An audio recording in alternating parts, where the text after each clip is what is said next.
Maitlands have shared many meals in their 150 years on this farm near Clare, north of Adelaide.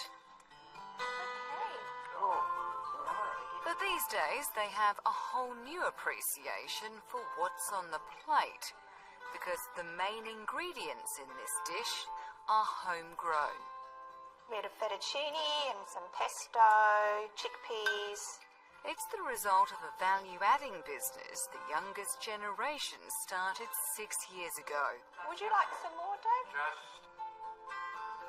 Crops have helped sustain this family since settling here in 1866. After more than a century of mixed farming, the Maitlands moved away from livestock and focused entirely on growing grains and legumes. It's good country and they've been successful, but they say now is the time to take it to the next level. Enter David and Margot's son, Jim. Inspired by some of the value-adding he'd studied at agricultural college, he came up with the idea to use some of the farm's durum wheat to make the family's own brand of pasta. His parents were initially sceptical. When he said, look, I think we should value add and make pasta, we did actually look at each other and do a little bit of eye rolling, thinking, oh yeah, find a category that hasn't got, heaps of competition.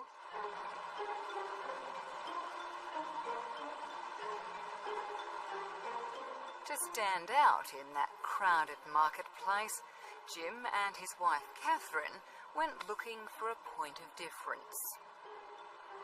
They turned to something old to create something new, recruiting a traditional stone miller to grind their grain into flour.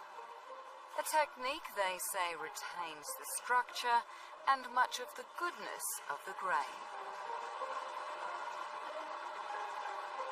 We saw an opportunity for whole grain pasta because our product is 100% whole grain, so it's a little bit different. It's essentially a brown pasta, so we have brown breads and brown rice, but we don't have a lot of brown pasta.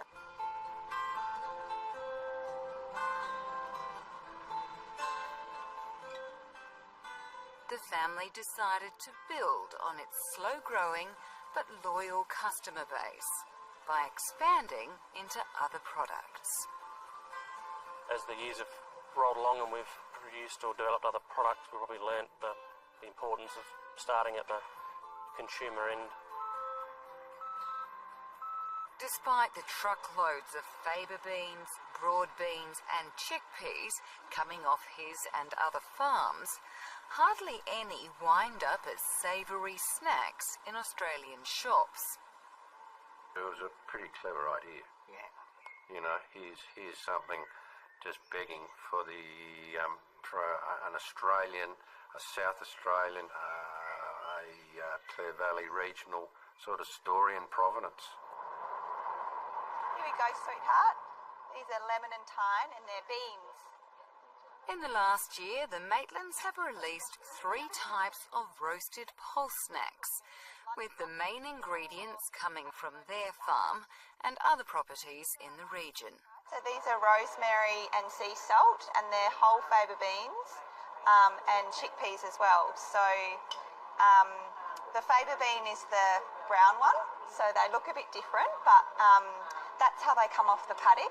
So these types of snacks are already quite popular in parts of Asia, but there are only a few players in Australia. And getting in nice and early is paying off for the Maitlands, with the pulses already making up more than 40% of their sales. With the snack products, it's literally they say yes before you even start giving a spiel. While the sales pitch takes less effort than with whole grain pasta, getting the legumes to that point requires a lot of attention to detail. Cleaning is a crucial part of the process. Indeed, investing in their crops beyond the farm gate has come with an eye-opening crash course in food safety. We're not just growing grain, we're actually food producers, and we've learnt about insects and weevils and all sorts of things that can contaminate food, rocks in chickpeas, all these things that we have to tick every single box before it ends up on the shelf. This focus on consumers may be a world away from the path previous generations trod, but it's a comfortable fit for the latest managers of this property, with Catherine Maitland coming from a background in marketing. And she and her husband see plenty of potential for pulses beyond the snack packs. While chickpeas, for instance, are a raw commodity that the subcontinent have been eating for 8,000 years, you can do some amazing things with these pulse crops, whether it's making tofu or ice cream.